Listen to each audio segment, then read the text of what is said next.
signé Furax.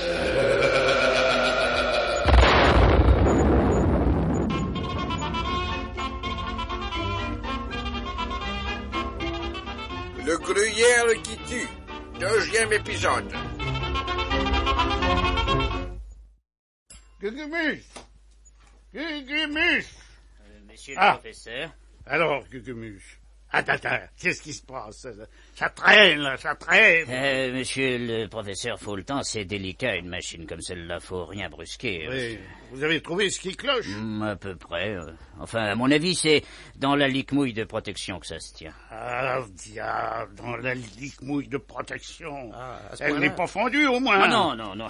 Il manquerait plus que ça, non. Légèrement faussé, simplement. Ouais, je comprends pas, ça. Comment ça a-t-il pu se produire? Par réchauffement de l'hypophysaire axiale de miction rectiligne. Oui, je vois. Par suite, sans doute, du passage du flaque d'asmule dans le calcif du propenteur de notification. C'est ça, monsieur le professeur. Oui, je sais. C'est le point faible. Ça provoque du calcifrage sur les tubulures de la boustive d'horloge. Ah non, bon. Alors, ça n'est pas réparé? Ça va l'être, monsieur le professeur. Il ne me manque plus qu'un bout de fil de fer pour remettre Adada en état de marche. Je vais en acheter chez le quincaillier. Allez, faites vite, Gugumus. Prenez ce qu'il y a de mieux comme fil de fer et ne regardez pas à la dépense. Ah, Gugumus, vous avez établi la fiche que je vous avais demandé, le gruyère qui tue? Oui, professeur, c'est d'ailleurs pour ça que... Que quoi? Rien, je file chez le quincaillier. Curieuse façon d'aller chez le quincaillier, car 20 minutes plus tard, le voici qui pénètre dans une maison de Bougival, où l'attend quelqu'un que nous connaissons bien. Entrez, frère Babu Gugumus. Entrez. Chaviro, monsieur Glackmuff. Chaviro, asbestos. Rotantacha, monsieur Gugumus. Alors, qu'est-ce que c'est que toutes ces histoires? Les petits curieux de l'Institut d'électronique veulent encore fourrer leur petit nez morveux dans nos affaires. Eh oui, monsieur Glackmuff. Eh bien, le professeur m'a demandé de mettre en marche Adada. Adada? Oui, l'autodéducteur alternatif à disjonction automatique. ADADA. Ah oui, leur cerveau électronique. Alors? Et il m'a demandé de faire une fiche. Le gruyère qui tue. Le Non. Si, monsieur Glackmuff. Le gruyère qui... Mais comment ont-ils su? Comment? Il paraît que ces pitoiseaux, en mourant... Asbestos! Tu entends? Quadruple crétin, avorton de chimpanzé. Pitou Oiseau a trouvé le moyen de parler en mourant. Mais monsieur Claquemus... Tu n'étais donc pas foutu de les poignarder proprement? Incapable! Fainéant! Mais c'est ce qui est à craindre avec les poignardés. Ils crèvent vite, mais il faut qu'ils causent. Moins ça adhère, plus que ça bavarde. Oh, Pitou Oiseau a parlé, mais il n'y a donc pas de bon Dieu. Oh, vous frappez pas, patron. Il a pas dû en dire lourd. Avec le clou que j'y avais planté, il aurait fallu une drôle de rustine. Silence! Il a trop parlé. Il a dit le gruyère qui tue, et c'est trop, beaucoup trop. Mais qu'est-ce que ça veut dire, le gruyère qui tue? Tais-toi, oublie ça. Personne ne doit savoir. Eh, justement, monsieur Claquemuff, le professeur Hardy Petit et Black et White, ils vont bientôt tout savoir avec cette machine. Il ne faut pas, Gugumus, à aucun prix. Empêchez-les. Vous êtes Babu, non? Eh oui, bien sûr, mais Adada, le cerveau électronique... Débrouillez-vous. Vous êtes très fort, Gugumus, je le sais. Trafiquez la machine. Je ne sais pas, donnez-lui une âme pareille à la vôtre. Il faut, vous m'entendez? Il faut que Adada réponde à leurs questions dangereuses comme le ferait un Babu.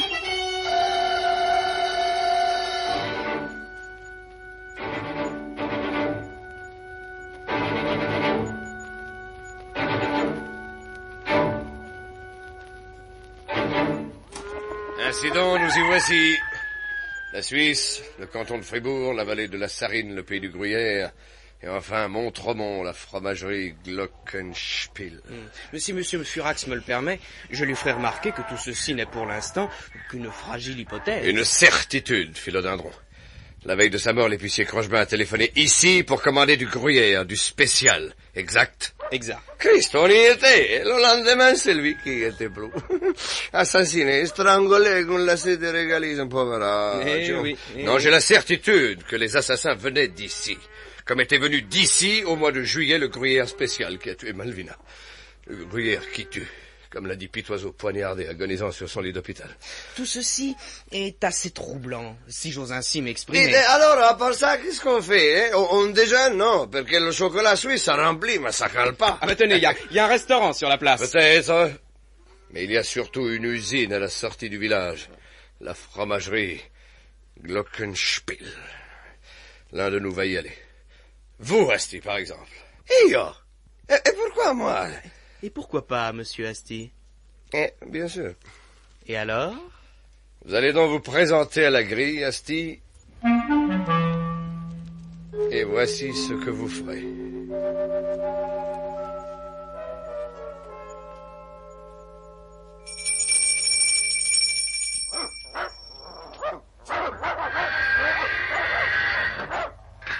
Dites, monsieur. Oui, qu'est-ce que c'est? Monsieur, c'est bien la fromagerie Glockenspiel ici? Oui, alors? Mais alors, pourquoi que vous me poussez la porte sous le pied, Christ? Oh là! C'est pas une façon aimable de recevoir le client. Mais on ne reçoit pas de clients ici. Allez, bonsoir. Santa Madonna, qu'est-ce que c'est que ce malotru? Dans ce pays, le fromage qu'il apparaît d'adoucir les mœurs, hein? Oh, mais ça va pas se passer comme ça. Et là, monsieur! Vous êtes encore là, vous? Eh si. Oui, c'est vous qui faites tout ce boucan? Eh si, dites, monsieur, que c'est pas des manières d'accueillir le salon qui passe, hein. Vous savez pas à qui que vous avez affaire, que je suis venu pour acheter 2 gruyères. Mais on ne vend pas de gruyère ici. Christ, que vous vous payez ma tête ou quoi? Répétez un peu ce que vous venez de dire. Je dis qu'on ne vend pas de gruyère ici, c'est tout. Allez, salut, bon baiser. Ma Christ, c'est la fromagerie Glockenspiel, oui ou non? Mais oui, je vous l'ai déjà dit. Bon, alors, je vais parler à monsieur Glockenspiel tout de suite. Et pas plus tard que maintenant. C'est très important. J'ai pas fait des centaines de kilomètres pour m'entendre dire qu'on vend pas de gruyère dans cette fromagerie du Glockenspiel, non? Glockenspiel. Oui, je veux le voir, c'est monsieur Glockenbry, où je me fais des croûtes sur la figure. Et ce sera pas des croûtes de gruyère. Oh, c'est bon, gueulez pas de scandale. Alors, que ça veut dire, ça? Entrez. Ouais. Je vais prévenir le patron.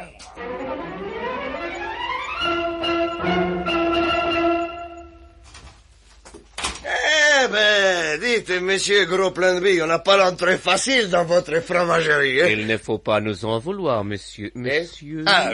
Moscato Minestrone de Vérone. Je suis un riche collectionneur, monsieur. Mécène, comme on dit. Oui, je suis collectionneur de gruyères. J'en ai déjà de toutes les sortes. J'ai du gruyère de la Cordillère des Andes, du gruyère de Birmanie, du Rapide du Danemark, mais j'en ai pas de votre région. Mais alors, c'est que, n'est-ce pas... Et alors, excusez-moi, oui. J'ai entendu parler de la vallée de la Sarine, que la réputation du gruyère de Montremont, elle est parvenue jusqu'à mes oreilles, de riches collectionneurs éclairés. J'entends bien, monsieur Minestrone, mais je crains de ne pouvoir vous être utile. Nous sommes en pleine... Christo, que vous êtes en pleine? Non, c'est plutôt montagneux ici. Hein? Non, je voulais dire en pleine réorganisation. Ah. Bref, on ne vend pas de gruyère en ce moment. Oui, voilà la vérité, on ne vend pas. Je regrette vraiment, mais comme je vous le dis, pas de vente pour l'instant. Vous vendez pas. Et pourtant, vous fabriquez. Oui, bien sûr, indubitablement. Pardon? Je dis indubitablement. Indubitablement, que vous voulez dire. Mais oui, suis-je étourdi, certainement, bien sûr, indubitablement. Excusez-moi, un lapsus. Si. Mais dites, monsieur Glockenspiel, oui. Vous voudriez pas que je sois venu de si loin pour me laisser repartir les mains vides, hein? Que vous allez me donner un petit échantillon de gruyère de votre fabrication, hein? Pour me faire plaisir, à titre personnel, pour l'amitié, hein? Écoutez, monsieur, c'est... Enfin. Alfred! Ouais. Vous m'avez appelé, monsieur Glockenspiel? Oui. Oui, bien. Entendu, monsieur Glockenspiel. Voilà. Asseyez-vous, monsieur Minestrone. Grazie, monsieur. J'ai donné des instructions. Dans 10 minutes, vous serez servi.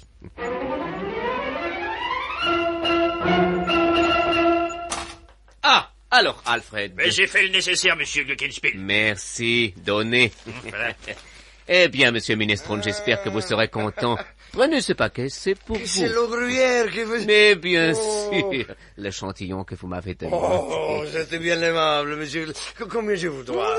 Rien du tout. Trop heureux d'obliger un éminent collectionneur transalpin. Au revoir, monsieur.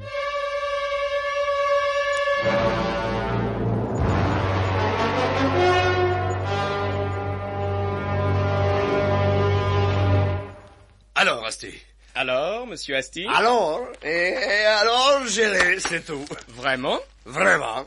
Comme ça? Comme ça. Ah, bravo!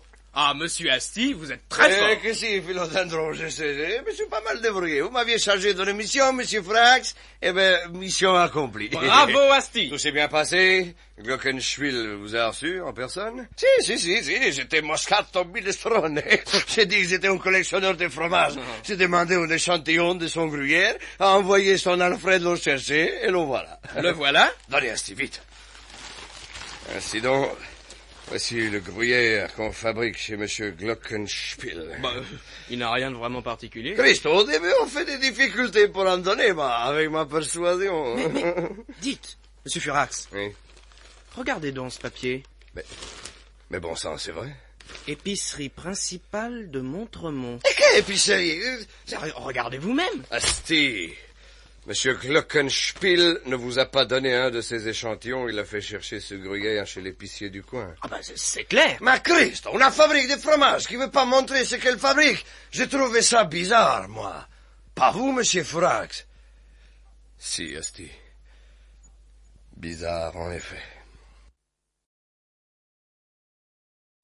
Monsieur Asti, quelle impression vous a-t-il faite, ce Glockenspiel? Ah, Christ, qui me plaît pas, hein. C'est sûrement un faux jeton. Et puis, j'ai remarqué qu'il disait indébutablement. Moi que je parle peut-être pas bien le français, moi je sais qu'il faut dire indubitablement. Et vous trouvez pas que ça choque, ça? Un fabricant de gruyère n'est pas à l'abri d'un lapsus. Christ, tout de même, indébutablement, c'est un peu fort. Non, c'est sûrement un sournois, ce Glockenspiel, qui m'a fait attendre d'abord 10 minutes, le temps d'aller à l'épicerie principale pour aller acheter ce bout de gruyère qu'il a dit que c'était l'échantillon. Ah, mais que ça se passera pas comme ça, hein? Asti, vous allez voir, tout rouge. Dans la paix, Asti. Oui, étrange tout ça. Qu'est-ce que ça cache? Enfin, attendons la nuit. On ira faire une petite visite discrète à cette fromagerie qui ne vend pas.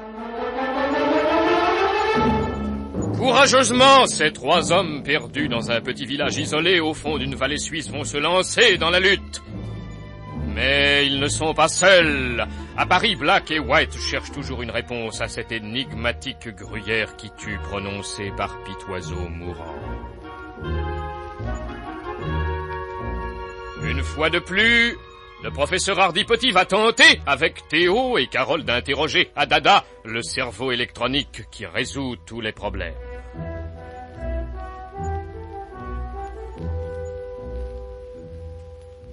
Alors, Cucumus? Ah, j'ai fini, monsieur le professeur. Ah, réparé? Réparé.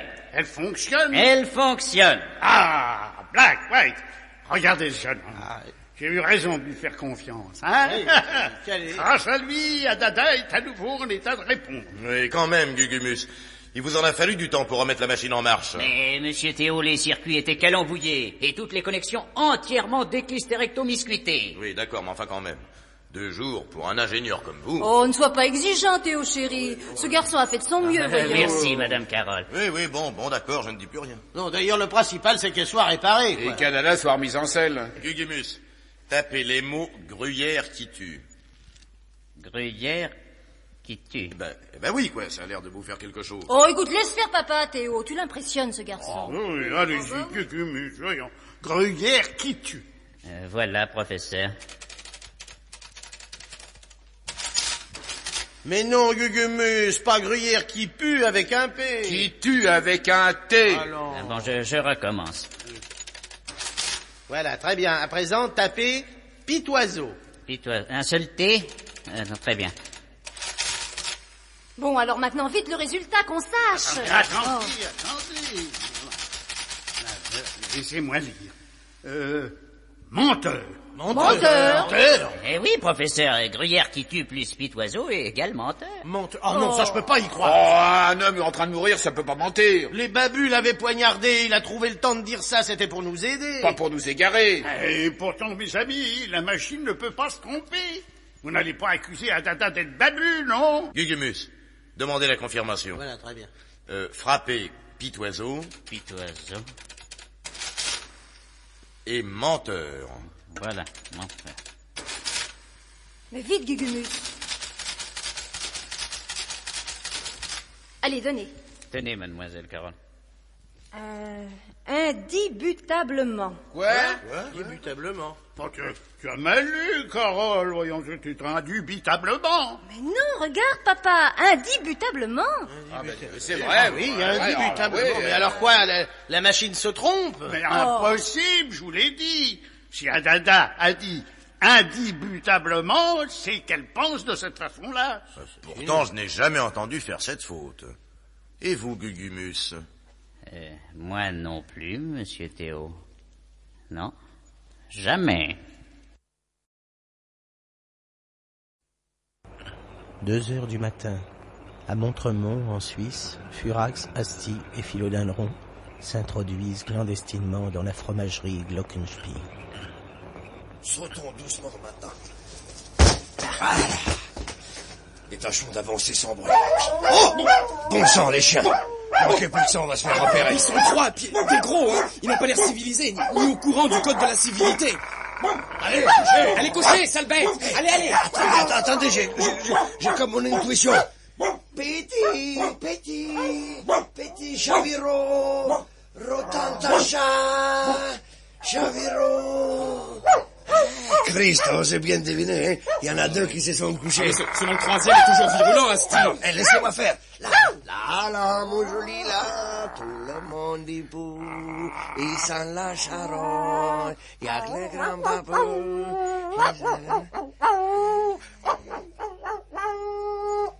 Formidable. Il lèche les mains d'Asti. Incroyable, des chiens babus. Décidément, on l'aura tout vu. Bravo, Asti, vous êtes un champion. Et Christ, que je m'étue à le répéter. Bon, alors à présent, qu'est-ce qu'on fait?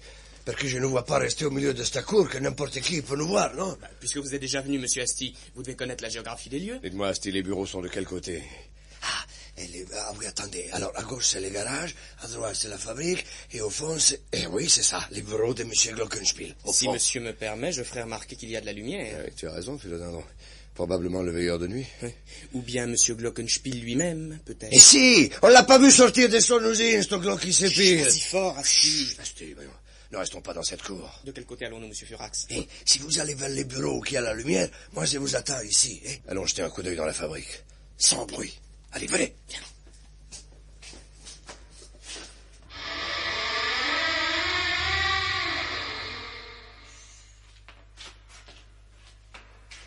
Christ, quelle mécanique. Et tout ça, c'est pour fabriquer le gruyère? Oui. Regardez, là, ce sont les malaxeuses, avec les fourneaux cuiseurs.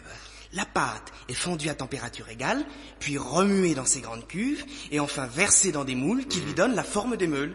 Ah, bravo, Philodendron, vous avez l'air de vous y connaître dans la fabrication du gruyère. Oui, c'est que j'ai un oncle qui est commissaire-priseur à Toulouse, monsieur. Alors, c'est pas ça qui vous a aidé dans vos connaissances en fromage? Bien sûr, monsieur, mais ça ne m'a pas gêné non plus. Oh Christ, regardez tous ces gruyères là-bas sur les petits wagonnets. Oui, ils sont prêts à être emmenés vers les caves, où a lieu la fermentation. Ils doivent être par là, les caves. Ah oui, c'est certain. Allons voir.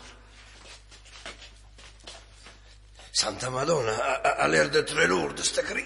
Essayons à 3. Qu'une prière à Notre-Dame de Lourdes.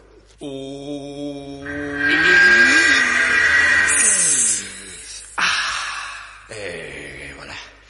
Philodendron, essayez d'éclairer cette galerie. Bien, monsieur. On va se faire repérer. J'ai trouvé les commutateurs, monsieur Furax. Alors, lumière.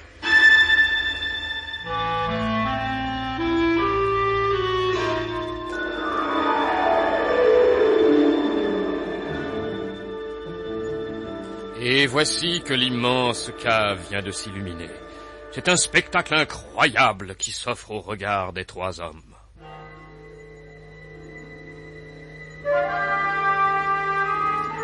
À perte de vue, des galeries s'enfoncent au cœur de la montagne, desservies par une petite voie ferrée où circulent les wagonnets.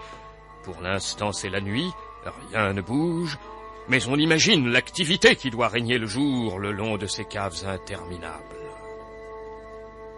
Christ, et tout ça, c'est du gruyère? Oui, monsieur Asti, tout ça, c'est du gruyère. Les meules sont empilées 4 par 4, sur des kilomètres. J'avoue que c'est impressionnant. Il y en a bien 30 ou 50 000, si j'ose me permettre cette Et estimation. quand je pense que ce Glockenspiel, il voulait même pas m'en vendre un petit bout, avec tout ce qu'il a entreposé ici. Dio, ça c'est mesquin, hein. Il avait peut-être ses raisons. Oui, il préfère peut-être stocker. Ah, qu'est stocker? C'est pas catholique, ça, d'empiler de gruyère dans des galeries souterraines. Ah oui, ça bien Mais sûr. oui, vous avez raison, Asti, c'est pas catholique.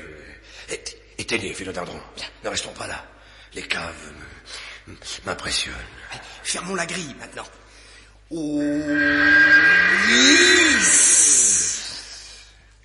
Hey, par où c'est qu'on s'en va, dites, monsieur Furax? Mais on ne s'en va pas, Asti. Pas encore.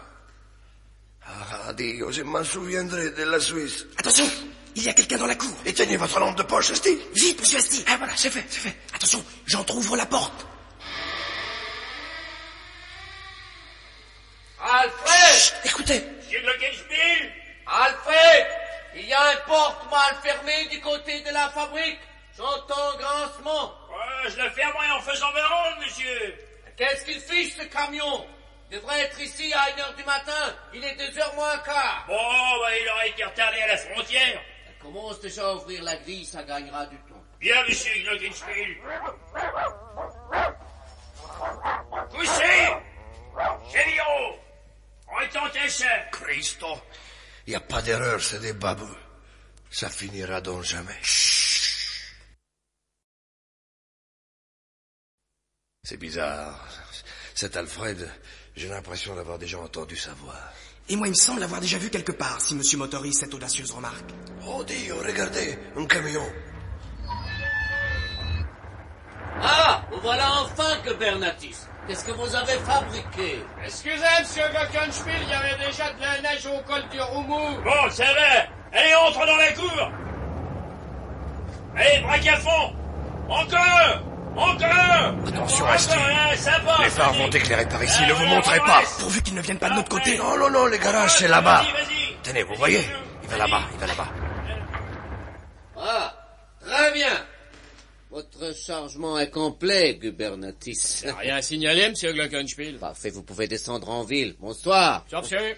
Alfred, Oui, monsieur. tu as vérifié la cargaison. Ben oui, il y en a 18 comme prévu. C'est bon. Je rentre. Ferme derrière moi, hein. Bonsoir. Bonne nuit, monsieur Glockenspiel.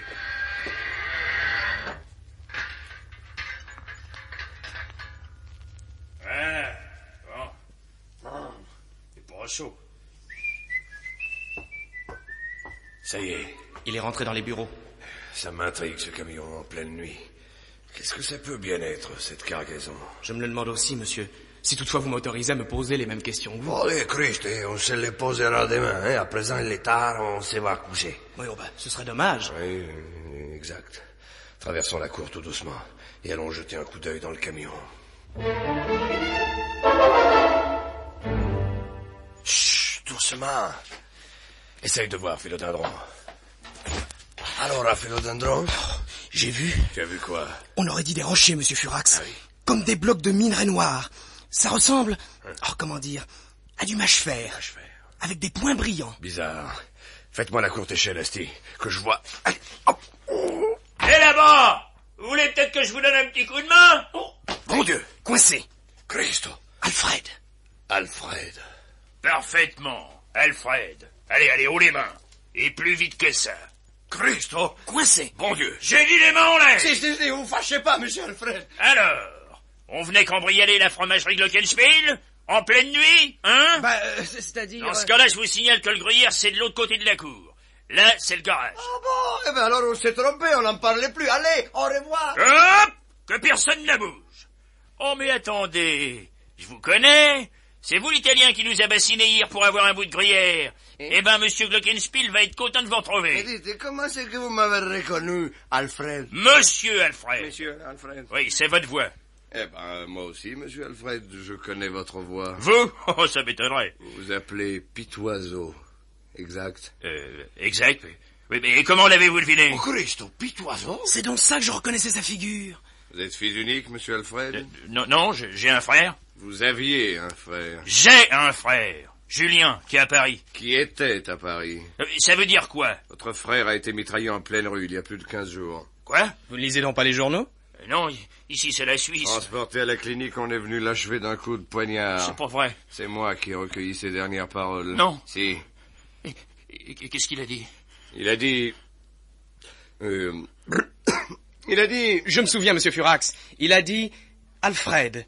Embrassez Alfred. Non. Si. Mais qui a fait ça? Eh, Christ, vous l'avez déjà deviné, non? Les babus. Mais bien sûr, mon vieux. Votre frère était repéré, il risquait de parler, ils l'ont supprimé. Oh, les salauds. Qu'est-ce que vous pensiez? Que les babus étaient des sœurs de charité? Oh, les salauds. Est-ce qu'on peut baisser les mains, si j'ose me permettre cette question indiscrète? Oh, les salauds. Il n'est pas poli, ce petit oiseau. Oh, les salauds. Mais laissez-le, Asti, c'est un homme qui a mal. Julien, ils t'ont bousillé, vieux frère. Mitraillé, poignardé.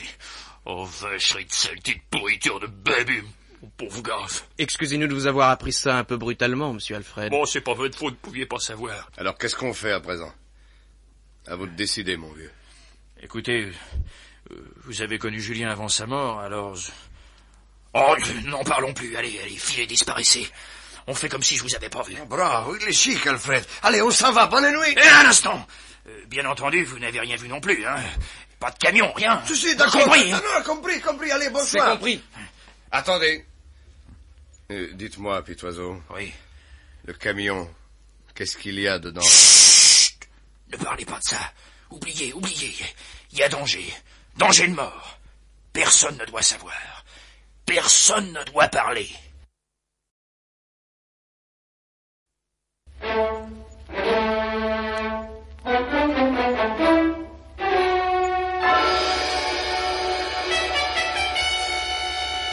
Or, à ce même instant, quelqu'un parlait, et commençait à parler trop. C'était Gubernatis, le chauffeur du camion, qui au café du pays se déliait la langue à coups de petit vin blanc. Patron, un coup de blanc. Oh, s'il vous plaît, monsieur, ça fait le 10e. Et alors, vous vendez de la boisson ou des ressorts de soupape? L'homme qui travaille a le devoir de pas se laisser dessécher le gosier. Allez, à la haute, les gars. Patron, un autre blanc. Voilà, monsieur. Mais vous allez vous rendre malade. Me rendre malade.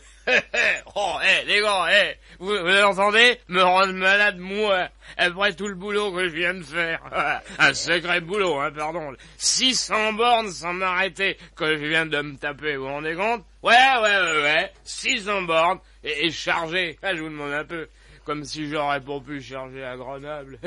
Vous me direz que Grenoble, c'est pas un port. Oui, ça se peut, mais c'est plus près. 600 bornes. Et pour ramener quoi dans mon camion? Hein? Des pierres. Ouais, des pierres. Il y a de quoi se marrer. Des pierres. À quoi que ça peut servir dans une fabrique de gruyère?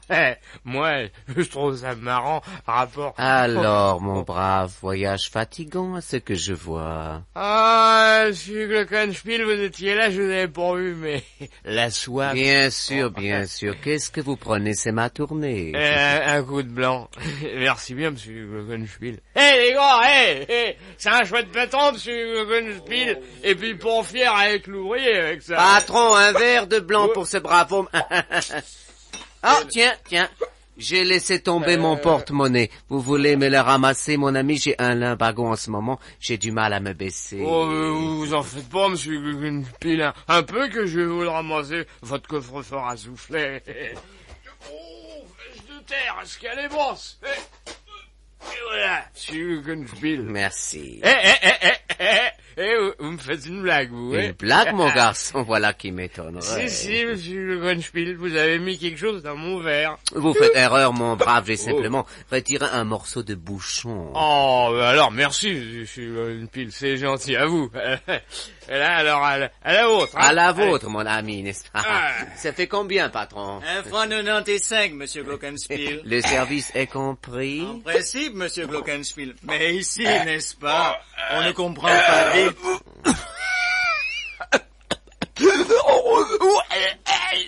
Ça me brûle. Eh bien, oh, monsieur Glockenspiel, je crois bien qu'il est mort. Mais qu'est-ce qu'il a eu? Un coup de sang, vous voyez bien. Un coup de sang? Comme ça? Mais oui, ça ne prévient pas, voilà où mène l'alcoolisme. C'est navrant. Ne touchez à rien, je vais chercher le médecin. Mais M. Glockenspiel n'allait pas chercher un médecin, non. Il retournait vivement vers son usine où M. Alfred était toujours avec Furax, Asti et Philodendron. Chut, attention. Cachez-vous, c'est le patron. Oh Christ. Par ici. Là, derrière le camion. Monsieur Glockenspiel, vous n'êtes pas encore couché? Non, j'étais au café. Gubernatis, le chauffeur, était saoul, il parlait fort. Il parlait trop. Alors? Il a eu, disons, un accident. Un accident? Oui. C'est vous qui ferez le voyage avec le camion demain, le temps que je trouve un chauffeur plus sobre. Compris, Alfred? Oui, monsieur Glockenspiel. Vous partirez à 9h du soir. Bonne nuit.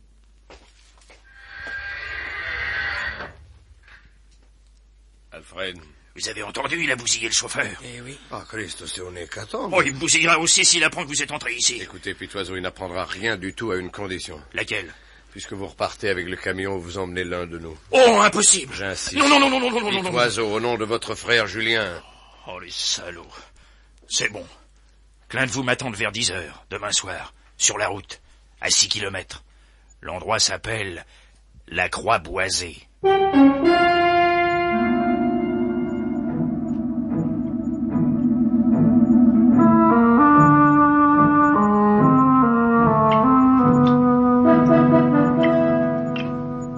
Alors, mes amis, il s'agit de se décider, et vite. Il n'y a pas un trimestre à perdre.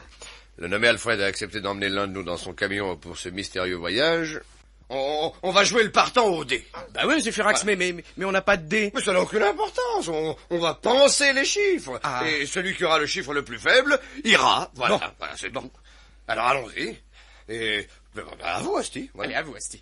Et c'est alors celui qui est aussi le plus faible. C'est ça. Et alors, 6. Voilà, 6. 6, c'est ce que bien placé. Pourquoi? Le 6, c'est le chiffre le plus fort. Eh oui, moi le 6, vous voyez, m'a toujours porté chance. Comme ça, j'irai pas dans le camion. Allez, à vous, Philodendron. 9. Ah, il y a de la compétition. Le jeu devient passionnant. À vous, monsieur Furax. Oui. 12. Le sort a parlé.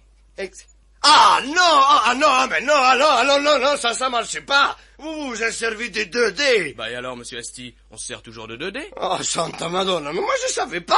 Moi j'ai joué avec un seul dé. Oui, mais de votre propre gré, monsieur Asti. Bien entendu, Asti, voyons, personne ne vous y a forcé. Et alors, fallait en imaginer 2, comme il se doit. Voyons, Asti, alors le sort a décidé, non, pas de discussion, vous êtes désigné, vous avez pensé le chiffre le plus faible. Allez, tout ira bien, Asti. Allez, Asti, allez, on a déjà perdu trop de temps. Allez, en voiture, on va vous accompagner jusqu'à la Croix Boisée.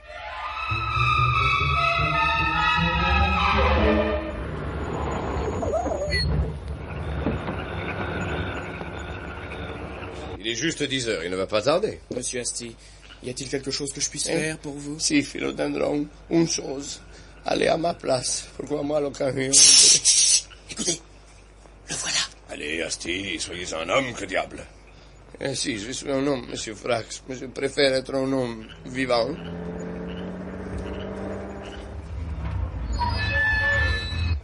Alors, lequel qui vient? C'est lui. C'est lui. C'est moi. Alors montez vite, je tiens pas à ce qu'on nous voit. M'a dites, et où c'est qu'on va? Chut, faut pas en parler, vous le verrez. Merci, Pitoiseau, c'est chic ce que vous faites là. Allez, bah vu monter mon frère. Je leur dois une politesse. Allez, salut. Salut. Au revoir, Asti. Au revoir, monsieur Asti. Adieu à tous. Vous êtes courageux, monsieur Asti. Oh, même pas, allez. Oh, si, parce qu'entre nous, j'aime mieux être à ma place qu'à la vôtre. Allez, en route.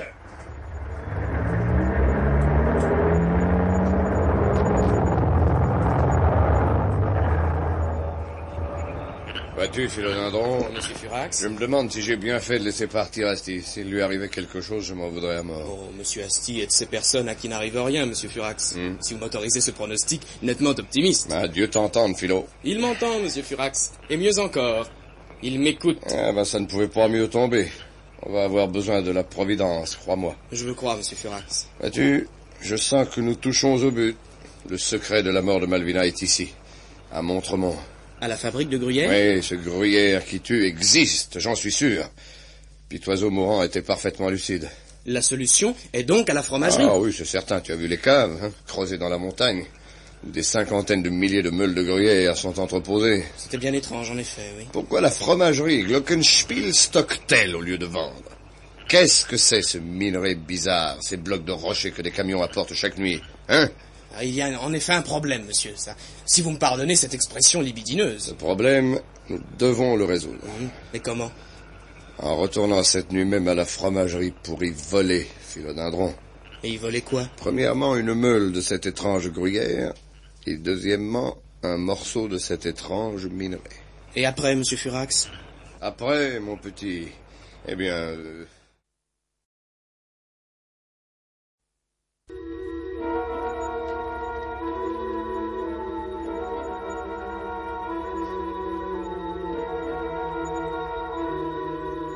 C'est la nuit. Dans la grande salle de fabrication des fromageries Glockenspiel, parmi les pyramides de pot au lait, dans l'ombre géante des malaxeuses, à cette heure endormies, deux silhouettes se glissent sans bruit. Philodendron. Ah, que monsieur me pardonne cette vulgarité. Mais la vulgarité, ça m'est égal, c'est le bruit qui est dangereux en ce moment. Les grilles des caves sont ici, monsieur. Bon, alors tirons, doucement. Oh! Allez, Philo, pas une seconde à perdre. On fait main basse sur la première meule de gruyère. Bah oui, mais laquelle est la première, monsieur Furax? Il y en a à perte de vue sur des kilomètres de galerie. Ne sois pas stupide. Où est la deuxième? Ah, ici, monsieur. Une, deux... Bon, la première, c'est celle qui est juste avant, voilà. Allez, aide-moi. Oh là là, c'est lourd, monsieur. Oui, si j'ose me permettre un jugement. Allez, porte, idiot, avec moi. Allez, Ah ben, et si nous la roulions, monsieur? Comme une vulgaire roue de secours. Oh, génial, Philodendron, génial. Alors, allons-y, doucement. Hein. Si monsieur veut bien me laisser faire seul, j'étais champion de cerceau jadis. Parfait, alors traverse l'usine, la cour, et rendez-vous à la voiture. D'accord. Monsieur ne vient pas avec moi? Tu oublies le minerai, les blocs de rocher, il faut que j'en emporte un morceau. Ah, Va vite, dans 5 minutes à la voiture. D'accord.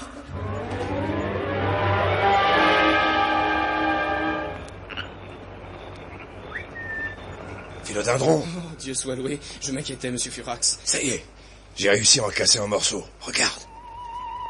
Quel étrange minerai. Et on dirait du mâche-fer. Avec des petits cristaux brillants de place en place.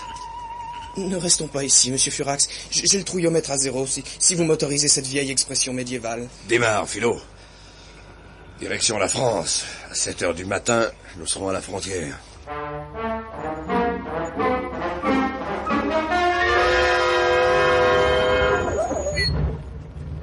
Attention, Philodendron, on est à la douane française. Vous pensez qu'on va passer sans histoire avec notre chargement? Oh, je l'espère, ça dépend sur qui on tombe.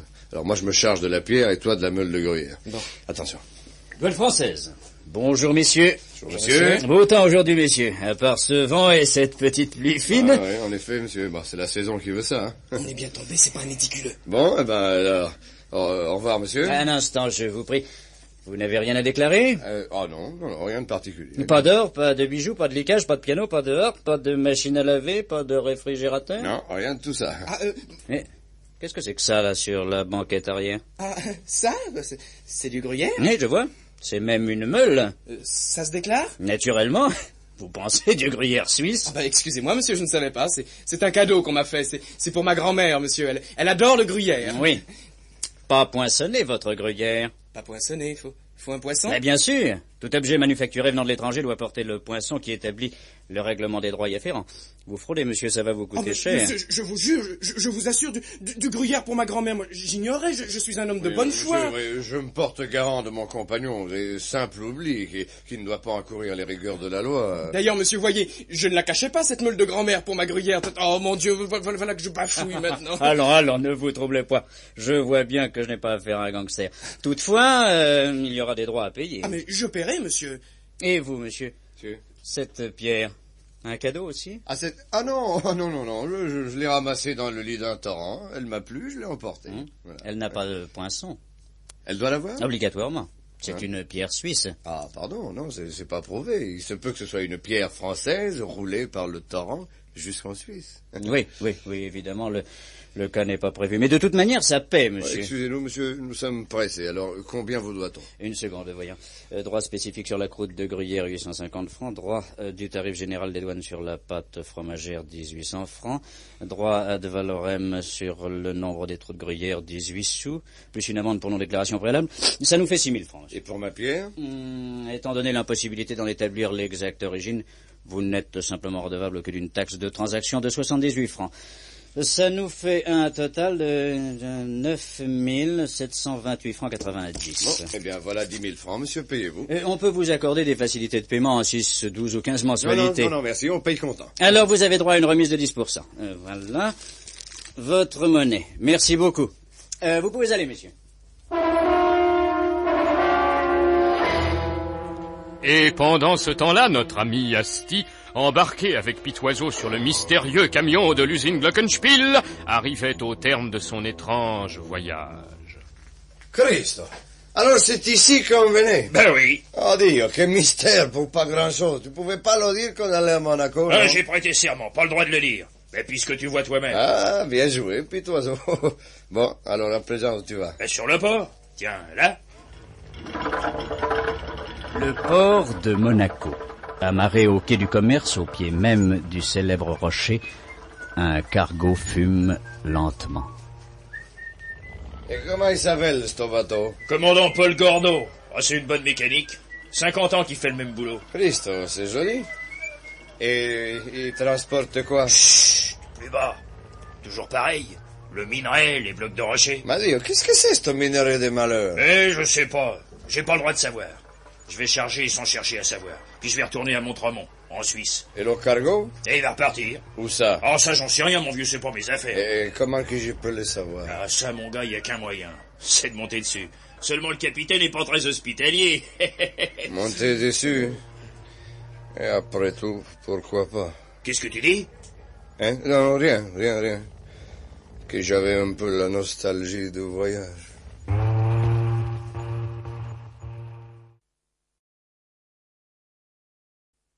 Et voilà, cher Socrate, je vous ai tout raconté. Alors, pas de questions, Black? Et vous, Waite? Oui. Black et moi, on a une idée. C'est pas vrai. Laquelle? Si on portait le gruyère et le minerai au professeur Hardy Petit. Avec Théo et Carole et tout leur outillage, là, c'est bien le diable, Oui, bien raisonné, mes amis. Philodendron. Monsieur? Conduis-moi à l'Institut national d'électronique à Châtillon-sous-Meudon. Eh bien, on se retrouve là-bas. Ok.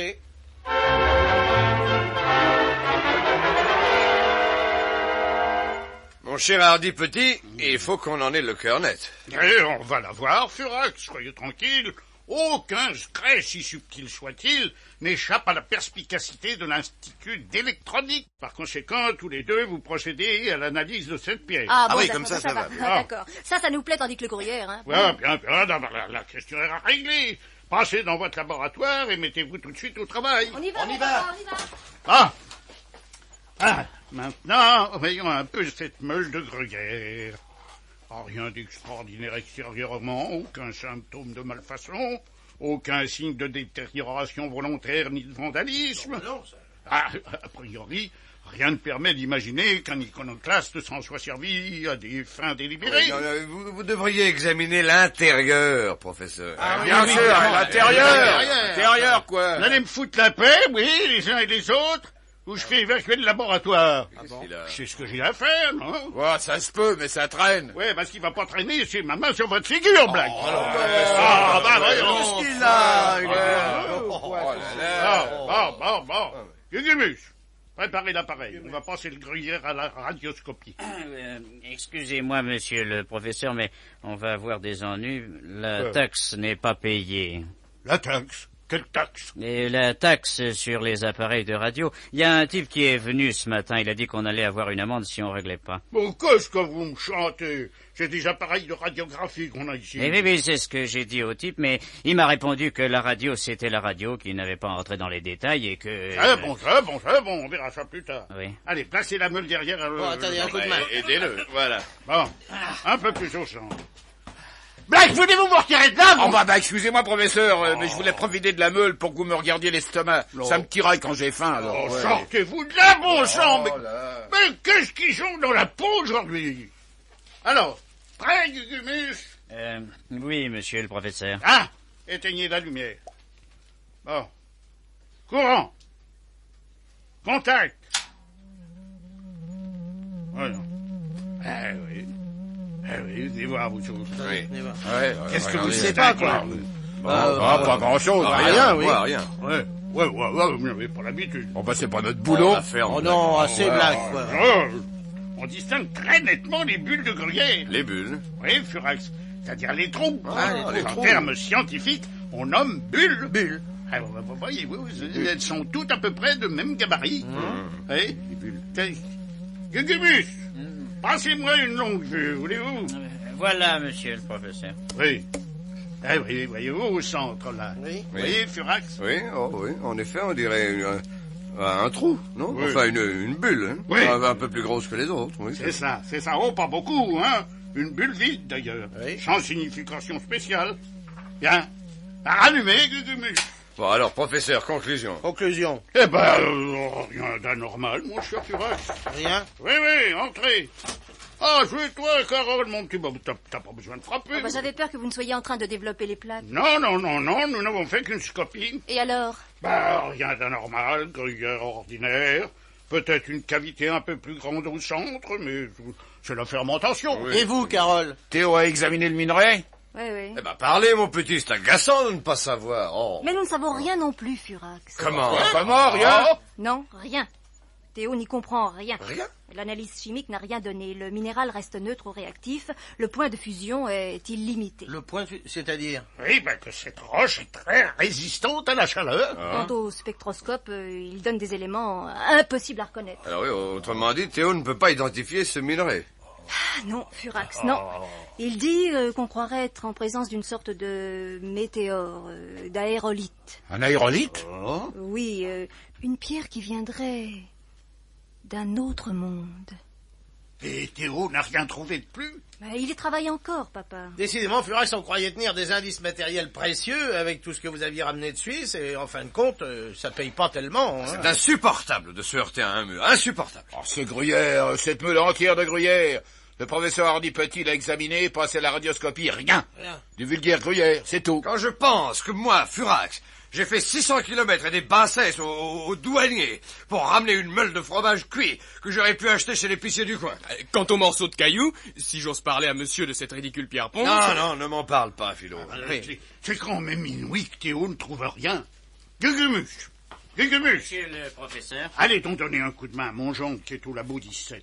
Une analyse de minéral, vous savez faire ça, non? J'y vais, monsieur le professeur.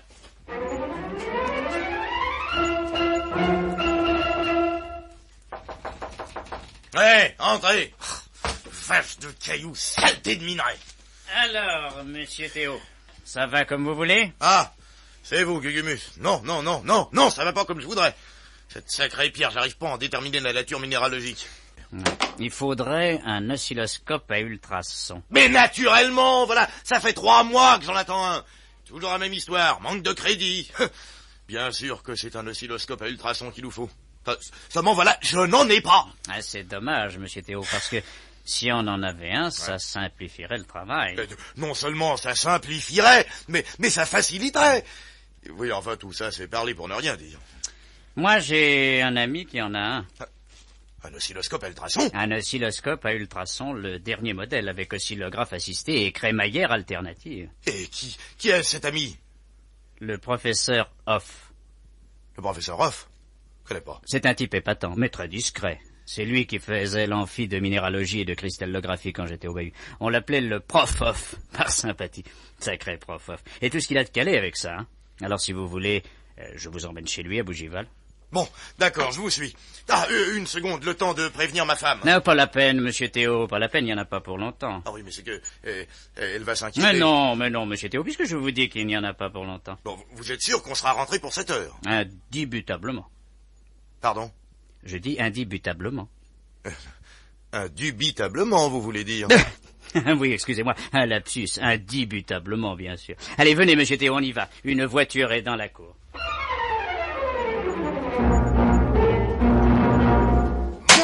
moi, Furax, c'est insensé. Allons, monsieur, enfin. Furax, mon vieux. Non, mais moi, croyant transporter des indices précieux, je n'étais qu'un livreur de charbon et un transporteur de gruyère, on aura tout vu. Alors, attendez, Furax.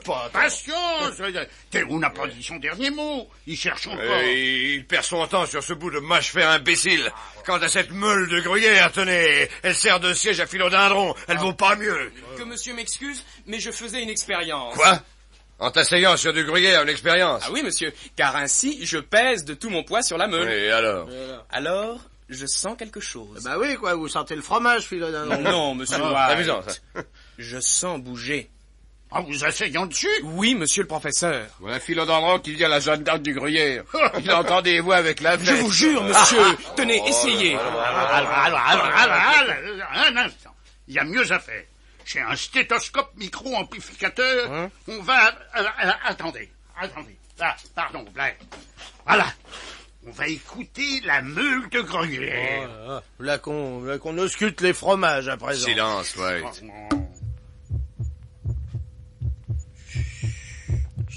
Écoutez, on dirait... Mais oui, on dirait que ce gruyère est vivant.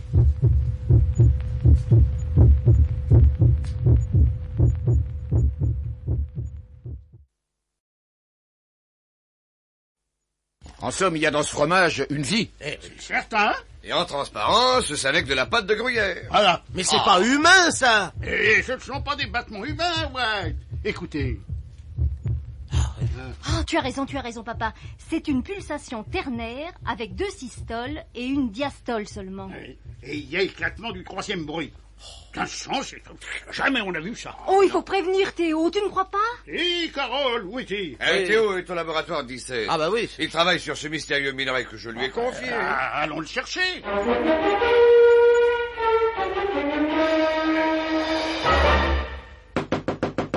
On peut entrer? Théo! Théo, ouvre! Si madame me permet, la porte n'est pas fermée à clé. On peut entrer sans encombre, si j'ose user de cette hardie métaphore. Ah, c'est juste. Entrons. Théo! Vous n'appelez pas assez fort Carole Black, White. Monterey, comment on appelle? Oui. Théo! Il n'a pas l'air d'être là. Mais si, papa, il est sûrement là, mais il se cache. Mais pourquoi se cacherait-il? Oh, il m'a déjà fait le coup ce matin, il s'était caché dans l'armoire à pharmacie, complètement roulé en boule. Oh oui, je sais pas ce qu'il a en ce moment, un vrai gamin. Attendez, je vais appeler. Théo! Oh bah ça y est, il recommence. Théo, montre-toi, écoute. Oh, Théo! Oh bah aidez-moi, vous autres. Théo, coucou, où es-tu?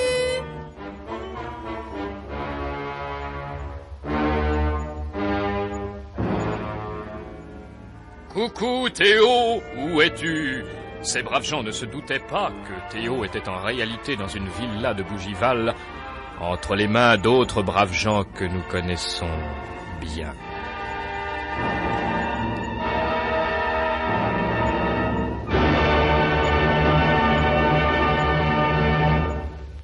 Gugumus, vous êtes un saligo. C'est certain, monsieur Théo. Vous m'avez possédé comme un malpropre. Comme un gros vilain, monsieur Théo. Moi, confiant, je quitte mon laboratoire pour aller examiner mon bout de minerai chez un de vos amis, un soi-disant professeur Hoff, qui d'après vous est le seul à posséder un oscilloscope à ultrasons. Et quand on arrive ici, en fait d'oscilloscope, j'ai droit à une paire d'omnotes. Vous êtes un petit dégueulasse, Gugumus. J'avais des ordres, monsieur Théo. Des ordres de qui? Des ordres de quoi? De tromper, de trahir ceux qui vous ont fait confiance, hein. De voler un bout de minerai qui ne vous appartient pas. De vous payer la tête du bon vieux père Hardy Petit qui ne jure que par vous. Pour obéir à qui, hein? À moi, Théo. Claquemuf. Claquemuf. Ça n'a pas l'air de vous faire plaisir, mon cher Théo Courant. Ça me fait plaisir de voir que tous les saligots sont toujours du même côté. Je vous ferai passer le goût des injures, Théo. Mais pour l'instant, j'ai mieux à faire. Gugumus! Monsieur Claquemuf? Vous avez récupéré le morceau de minerai? Oui, le voilà. Toute une série de recherches indiscrètes étouffées dans l'œuf, Théo. Il nous reste le gruyère, Claquemuf. Pas pour longtemps. Asbestos? Monsieur Claquemuche. Je t'ai dit 100 fois de ne pas m'appeler Claquemuche. Ce n'est pas un nom d'aventurier. Moi, c'est Claquemuf. M-U-F. Bien, monsieur, M-U-F. C'est bon. Tu vas raccompagner Gugumus à l'Institut d'électronique avec la camionnette. La grise? Il n'y en a qu'une, imbécile. D'accord, mais elle est grise. Assez. Arrivé là-bas, à vous deux, vous ferez main basse sur la meule de gruyère. Mais s'ils la surveillent? Ils ne la surveilleront pas toujours. Pour eux, c'est un simple fromage. Et puis, un surveillant, ce n'est qu'un homme, avec une boîte crânienne sur laquelle on peut taper. Je vois que vous avez toujours votre bon petit cœur, Claquemuf. Je vois que vous avez toujours votre sale petite gueule, Théo. Et après, monsieur Claquemuf? Après, mon petit asbestos, tu charges la meule de gruyère dans la camionnette et tu me la rapportes. Et moi? Et vous, Gugumus, vous reprenez votre place là-bas. Étonné, surpris de ne plus y voir notre ami Théo. Ignoble. C'est exact, notre ami Théo l'ignoble. Car ils doivent avoir commencé à les chercher. Et vous chercherez avec eux, Gugumus.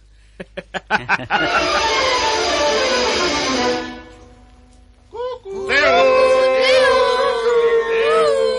Oh là, quoi, faut se rendre à l'évidence, il n'est pas là. Vous voilà, Gugumus. Oui, monsieur le professeur. Mais que se passe-t-il? Oui, c'est vous, Gugumus. Moi, monsieur le professeur, mais la nature humaine a des exigences auxquelles, n'est-ce pas, il convient. Gugumus, où est Théo? Monsieur Théo? Oui. Je suis bête. Il est sorti.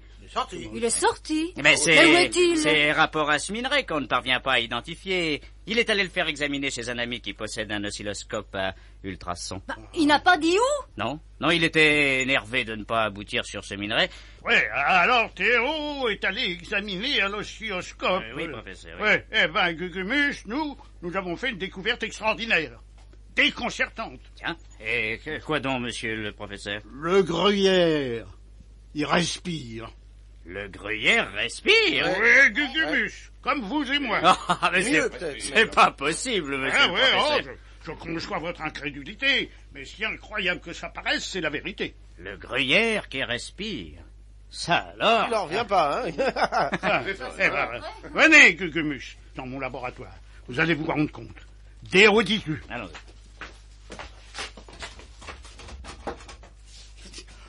Oh! Bonté divine, mais c'est impensable! Quoi donc, qu'est-ce qu'il y a? Le gruyère a disparu!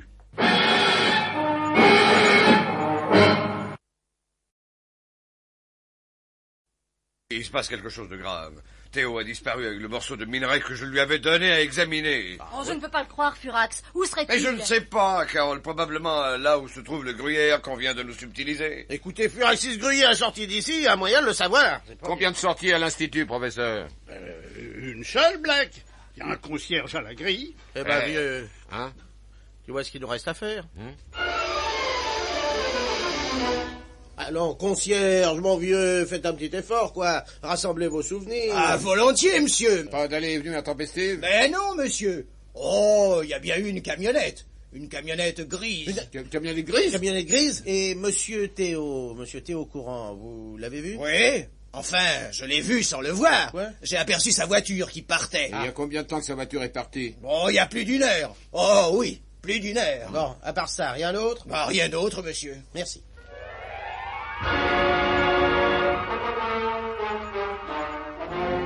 Et pendant ce temps-là, dans une maison paisible de Bougival... Mon cher Théo, votre voiture ayant quitté l'Institut depuis plus de 2 heures, les recherches doivent être au maximum à présent. Mon cher Claquemuf, vous me dégoûtez chaque fois davantage. Mon cher Théo, vos goûts et vos dégoûts ont de moins en moins d'importance. Mon cher Claquemuf, vous triomphez pour pas grand-chose, et peut-être prématurément. Prématurément? Oh, que non! Vos amis et vous possédiez 2 indices gênants. Tout d'abord, ces morceaux de minerai qui vous a tant intrigué, je les récupérés. Le voici. Oui, avec moi en prime, bravo. Quant au gruyère que vous nous aviez subtilisé, je l'ai également récupéré. Le voilà. Entrez. Alors, asbestos? C'est fait, monsieur Claquemuf. Gruyère? Repris. Rapporté? Camionnette. Difficulté? Sur des roulettes. Brutalité? Même pas. Oh. Et une gugumus. Il a repris sa place en douce, personne se doute qu'il était parti avec Théo Courant, personne se doute même qu'il a quitté l'Institut. Ouais, en somme, il est insoupçonnable. Insoupçonnable, monsieur Claquemuf.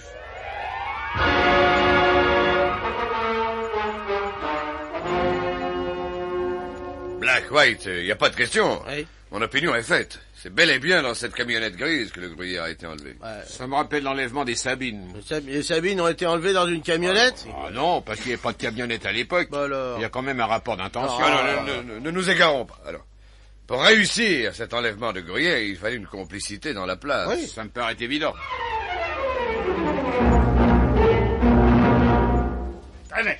Venez par ici, entrez Black. Passez, White.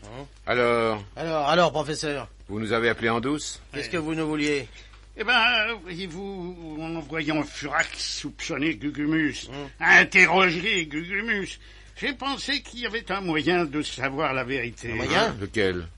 Adada, mes amis, toujours Adada, l'autodéducteur alternatif à disjonction automatique. Mais vous croyez que votre appareil électronique... Bien sûr, White, vous allez voir.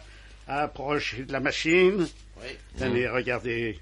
Je vais la questionner sur Gugumus. Je tape Gugumus. Je tape coupable. Et j'appuie sur interrogation. Oui. Et qu'est-ce que ça donne, tout ça? Eh ben, appuyez sur résultat, Black. Nous allons savoir à quoi nous en tenir sur ce garçon. Voilà.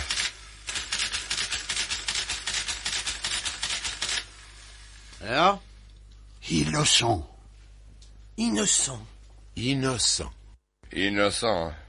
Oui, au fond, c'est possible. Et la machine ne peut-elle pas se tromper? Non, Philona, non, ça... Impossible. D'ailleurs, on peut demander la confirmation. Il existe un circuit vérificateur qui repasse tous les calculs du cerveau. Ah, vous allez voir, je tape Gugumus. Et puis, innocent. Voilà. Alors, Furax, appuyez sur le bouton confirmation. Voilà. Et lisez vous-même. Indubitablement. Quoi? Indubitablement, regardez. Ah ben oui, c'était ça. Ah, ben elle recommence comme l'autre jour. C'est le seul mot sur lequel elle bute. Bizarre, non? Oui, bizarre, professeur Hardy Petit. D'autant plus bizarre que cette erreur Asti l'a déjà entendu faire par quelqu'un d'autre. N'est-ce pas, Philodendron? En effet, monsieur. Monsieur Asti prétendait l'autre jour que monsieur Glockenspiel, le fabricant de gruyère, prononçait indubitablement au lieu de indubitablement. En effet. Êtes-vous sûr qu'il n'y a pas seulement coïncidence et que les syllabes mal prononcées soient les mêmes? Non, il me semble, oui, que c'était bien ça. Si monsieur m'autorise un regret, je dirais qu'il est bien dommage que monsieur Asti ne soit pas ici. Non, Asti n'était pas ici, hélas. Livré à lui-même et poursuivant son enquête, il était à cet instant sur le port de Monaco, essayant par tous les moyens d'être engagé dans l'équipage du mystérieux cargo commandant Paul Gordo. Oh, vous là, collègues, tirez-vous de là. Christ, voilà des manières. Et alors, on n'a plus le droit de regarder les bateaux à cette heure-ci. Il y en a d'autres de bateaux, allez les voir. Et vous faire revoir par les équipages pendant que vous y êtes. Alors, vous êtes pas gentil, vous, Dites, vous me le laissez regarder, il me plaît ce bateau. Comment c'est son nom déjà? Le commandant Paul Gordo. Vous voulez l'acheter? Alors vous êtes un joyeux farceur. Dites, qu'est-ce que c'est ce bateau? Un cargo? Un ex-cargo. Un escargot? Eh oui, un escargot de Bourgogne. On faisait la navette entre la Seine et la Saône. Christ, un escargot de Bourgogne, ça ne va pas aller vite. Mais c'est pour ça qu'on l'a transformé en rafio de ligne. Allez, ça va, tirez-vous. Ça me plairait bien de faire le voyage sur ce commandant Paul Gordo. Non, on n'embarque personne. Ah bah dites, moi je suis pas n'importe qui. Ah, ça c'est pas mon affaire, Ça regarde le capitaine Bistalanouille Malasia. Et où il est ce capitaine? Et il est là, capitaine! y a un tordu qui veut embarquer. Attends, qu'est-ce qu'a embarqué sur le commandant Paul Gordeau? Bien, mon bonhomme, vous manquez pas des culots, hein. D'abord, qu'est-ce que ça veut faire? Mais tout qu'est-ce que vous voudrez, capitaine? Moi, je suis d'une famille de marins. Que ma grand-mère, elle était mariée avec le cuisinier d'un amiral en retraite. Et quand j'étais petit, que je portais que le chapeau jambard. Pourquoi? Ouais, cause toujours, mon bonhomme, que vous seriez même pas fichu de tenir la place de l'homme d'écart convenablement. Ah, si, capitaine. Allez, foutez-moi les cons, j'ai besoin de personne. Non, capitaine, oh là, je suis un gueuleron, moi. Je vous ferai passer le bon temps, vous ne le regretterez pas, allez, capitaine, on va jouer mon embarquement au dé. Mais je n'ai pas de dés sous la main. Mais on joue moralement, ça fait rien. On dit le chiffre comme si on lançait le dé, et que celui qui a annoncé le chiffre le plus fort, il gagne, et puis il décide. Ce n'est pas bête, ce truc-là, allons-y. Bon, alors, vous avez qu'à annoncer le 6, comme ça, c'est le plus fort, vous avez gagné. Bien parlé. Ah, j'annonce 6. À vous, imbécile. À moi, voilà. Alors, 9. Alors, j'ai gagné, c'est moi qui décide. Comment est-ce qu'elle a 9? Voilà, j'ai joué avec 2 dés. Avec des dés, je savais pas, j'ai joué avec un dé, moi. Fallait savoir, Christ. Oh, moi, on m'a déjà fait le coup, alors, bon. Bon, alors, vous me le donnez, cet accord pour l'embarquement, oui? Enfin, oui, d'accord. Comment t'appelles-tu? Moscato Minestrone, capitaine. Bon, allez, embarque, monte à bord. Tu vas te régaler, je te les promets.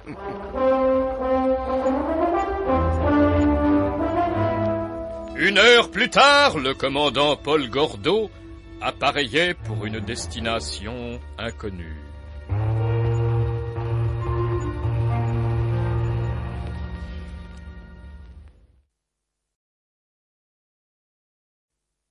C'est incapable, vous le prenez très haut, je vous en supplie, déjà être silence, vous n'avez pas à discuter, je donne des ordres. Pas à moi, Furax. Si, à vous, précisément. J'ai occupé ce poste avant vous, mon petit. J'ai posé mes fesses sur cette molestie administrative et policière du temps où j'étais fouveau de la DDT. C'est possible. Mais maintenant, c'est moi qui les pose. Et tant que la Moleskine portera cette empreinte qui est la mienne, les ordres, c'est moi qui les donnerai. La DDT, c'est moi, Furax. Mais Socrate, la DDT n'existerait pas si je ne l'avais pas créée. Alors, qui a eu l'idée de cette défense divisionnaire du territoire, hein? Qui a recruté la première équipe? Qui a fait les premières enquêtes? Du temps où nos bureaux n'étaient qu'une cabane en planche, sur la zone. La DDT, oui. Qui en a fait ce qu'elle est devenue? Qui a forgé cet outil, cette arme que vous brandissez à présent sur ma tête, hein? Alors? Excusez-moi, Furax. J'ai eu tort, c'est vrai, Voilà, enfin, je vous demande pardon. N'en parlons plus, mon vieux. Bon. Alors, à votre avis, par où commencer? À la source, Socrate, il faut aller à la source. En Suisse? En Suisse. À Montremont? Oui, fabrique de gruyère, Glockenspiel. Mais officiellement? Et pourquoi pas? En ce cas, il faut que je sois couvert par mon collègue suisse, le commissaire Friesli. Comment est-il? Bon, disons, prudent. À vous d'en tirer le maximum, Socrate. Je pars quand? Vous êtes déjà parti, mon vieux.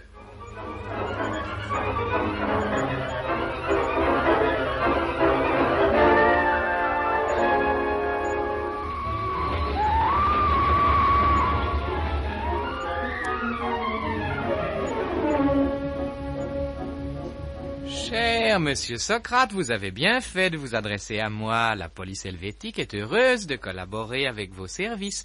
Mais je pense personnellement que vous exagérez la nature de vos soupçons. Je comprends votre scepticisme, mon cher Friesli, mais vous n'avez pas les mêmes raisons que moi. Ce qui ne m'empêche pas, mon cher collègue, de me mettre à votre entière disposition. Je vous remercie.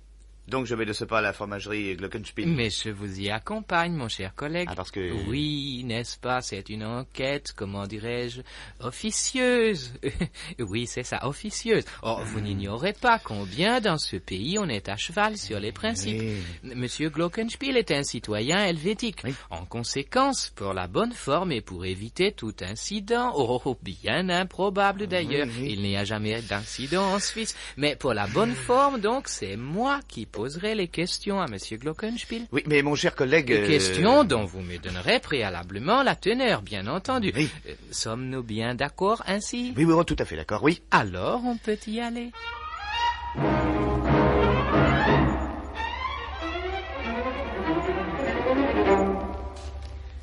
Monsieur Glockenspiel, le commissaire Socrate, qui est mon collègue et ami, désirait vous poser par mon intermédiaire, naturellement, quelques petites questions. Avec grand plaisir, je n'ai rien à cacher, donc je vous écoute. Que désirez-vous savoir, mon cher collègue, que je transmette? Je désire savoir pourquoi on fabrique ici du gruyère et qu'on n'en vend pas. Oui.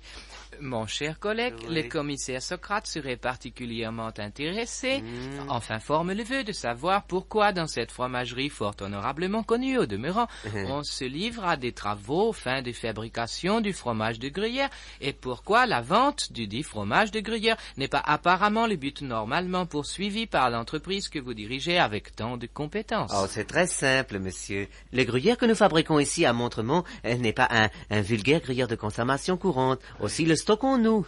Le monde risque de bouger, monsieur. Des révolutions, des guerres, mais des bouleversements sont toujours possibles. Le monde aussi risque de manquer de gruyère. Aussi stockons-nous pour que, le cas échéant, l'humanité ne soit pas privée. Et puis pendant ce temps, les prix montent, monsieur, vous comprenez. C'est avec une grande fierté civique que je puis affirmer que la maison Glockenspiel est la Banque internationale du gruyère. Pour le minerai, demandez-lui. Le minerai. Oui. Mon ami désirait encore savoir ce qu'est le minerai que vous entreposez. Oh, à titre de simple curiosité et pour agréablement meubler l'entretien. C'est de la tourbe. Une espèce de tourbe, oui, que l'on transforme en carburant économique à des fins utilitaires de transport. Tout est régulier, légal ici, monsieur. La production Glockenspiel est inattaquable. Alors, mon cher Frisley, d'après vous, ce Glockenspiel n'a rien à cacher, tout est parfaitement normal. Oh, indubitablement. Indubitablement, voulez-vous dire? Hein? Oui, où avais-je la tête? Excusez-moi, un lapsus. Bien sûr, indubitablement. À suivre. C'était signé Furax, le gruyère qui tue.